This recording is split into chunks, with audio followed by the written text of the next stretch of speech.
नई हवाओं की सोहबत बिगाड़ देती है, कबूतरों को खुली छत बिगाड़ देती है, जब भी मिलाना चाहा है इंसान को इंसान से, सारे खेल सियासत बिगाड़ देती है। ऐसा ही एक मामला है वार्ड नंबर 8 का, जहां पर 54 साल से भाजपा से जुड़े हुए एक व्यक्ति हैं।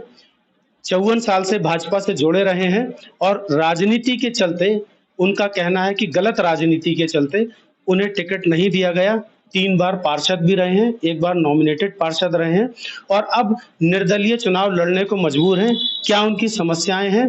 कहाँ वो राजनीति का शिकार हुए हैं और कैसे वो इस चुनाव को देखते हैं, हम उनसे बात करेंगे। हमारे साथ हैं तिलक राज दुसेजा जी। सर, स्वागत है आपका। मैं तिलक राज दुसेजा, मॉडल टाउन का निवासी, इस क्षेत्र की हर गली से वाकफ, क्योंकि मैंने हर गली की राख छानी है। बचपन मैंने इसी गलियों में बिताया है और एक एक घर की जानकारी रखता हूँ। दुसेजा जी, एक चीज ये बताइए, 54 साल आपने राजनीति की है, भाजपा से आप जुड़े रहे हैं, आपको टिकट नहीं मिला, क्या मुख्य वजह क्या दिख रही है आपको?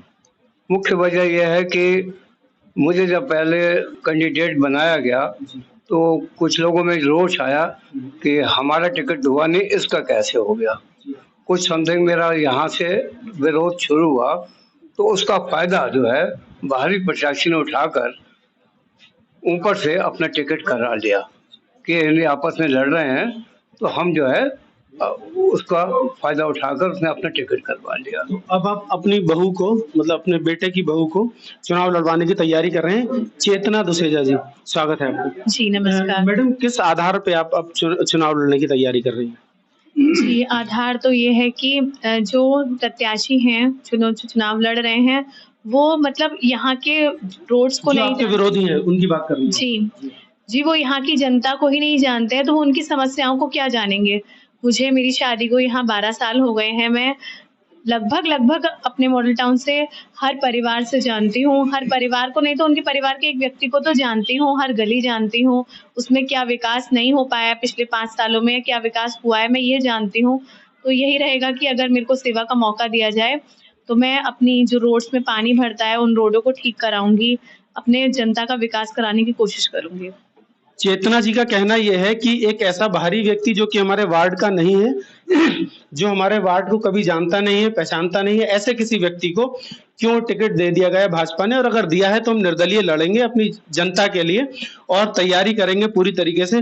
बाबूजी, आपका सहयोग रहेगा चेतना जी को? बिल्कुल रहेगा, क्योंकि ये हमारी लड़ाई जी किसी व्यक्ति से नहीं है। जी, एक मॉडल टाउन की जनता का दर्द है ये। मॉडल टाउन के वासियों को बहुत दुख हुआ कि एक बाहरी व्यक्ति आकर यहाँ चुनाव लड़ रहा है। क्या हम लोग इतने काबिल लोग यहाँ रहते हैं भारतीय जनता पार्टी के और तन मन धन से सेवा करते हैं, यहाँ के लोगों की अनदेखी की गई, इसका हमें बहुत दुख है। और जनता के दुख को देखते हुए मैंने ये कदम उठाया, क्योंकि मैं ये जानता हूँ अगर ये व्यक्ति, बाहरी व्यक्ति एक बार जीत गया तो अगले 15 साल तक हमारे मॉडल टाउन में सभासदी नहीं आ पाएगी, जिसका दिल में लोगों के दुख रहेगा कि हमने ये क्या गलती करी। तो भाजपा के पास क्या ऐसे लोग नहीं थे जो कि इस क्षेत्र के लोग जो चुनाव लड़ पाते, कि भाजपा को किसी बाहरी व्यक्ति को अंदर बुलाना पड़ा यहाँ पे चुनाव लड़ाने के लिए? मैंने कहा ना, एक से एक काबिल आदमी था। जरूर नहीं कि तिलक राज को टिकट देते, मॉडल टाउन के किसी भी व्यक्ति को देते, मैं तन मन धन से उसका चुनाव लड़ाता, क्योंकि मैं पार्टी में आस्था रखता हूँ, व्यक्ति में नहीं। ये तो एक विरोध की बात रही बाबूजी, लेकिन अब ये बताइए किस आधार पे आप चुनाव लड़ेंगे? बेस क्या होगा आपके चुनाव का? बेस मुझे बहुत बड़ी हमदर्दी क्षेत्र के लोगों की मिल रही है और विकास कराने में, और 24 घंटे उपलब्ध है। मैं रहता हूँ, मेरे घर का दरवाजा नहीं है जो किसी को खटखटाना पड़ता हो कि भाई साहब घर हैं या नहीं है। मैं हर वक्त सुबह 6 बजे से बैठता हूँ, रात 10 बजे तक बाहर बैठा रहता हूँ। किसी की कोई समस्या होती है उसका निस्तारण करता हूँ। पिछला कार्यकाल आपका रहा, आप 3 बार सभासद रहे, उसमें ऐसा क्या आपने कराया जो कि जनता इस बार आपको वोट दे फिर से? मैंने अपने पूरे क्षेत्र जो कि एकता नगर का, उसकी हर सड़क मैंने बनवाई।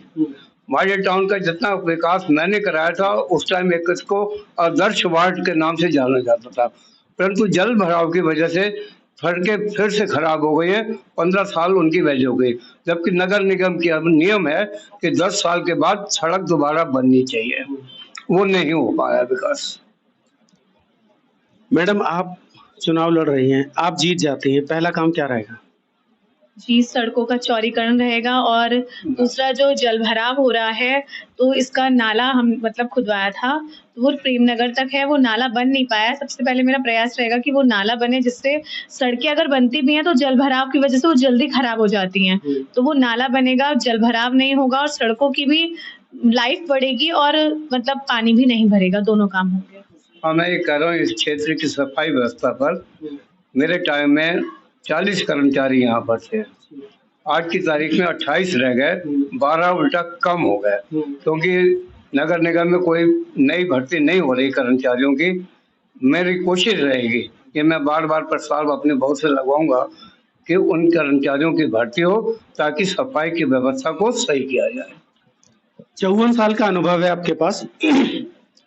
मैडम भागदौड़ करेंगी पूरी एनर्जी के साथ, वो एनर्जी लेवल आपके पास नहीं होगा।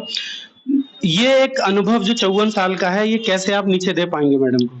एनर्जी वाली बात है तो मेरा बेटा जो है वो बहुत सक्षम है, युवा है, 35 साल की उम्र है अभी उसकी। चुनाव तो बेटा नहीं लड़ रहा है, बहू चुनाव लड़ रही है।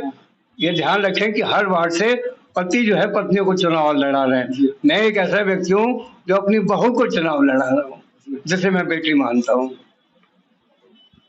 आप थे तिलक राज जी, जिन्होंने कहा कि हम नई तरीके से चुनाव लड़ेंगे, भाजपा ने हमें टिकट नहीं दिया, भाजपा के आदमी थे।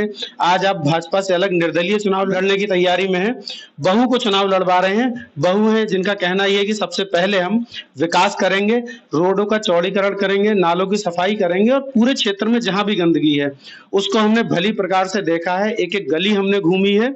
इस आधार पर हम ये चुनाव जीत पाएंगे, क्योंकि कोई भी बाहर का व्यक्ति अगर आकर चुनाव लड़ता है तो उन्हें पता है कि यहाँ की जनता जो है उन्हें बर्दाश्त नहीं करेगी। बने रहिए एक्सपोज टुडे के साथ। जय हिंद।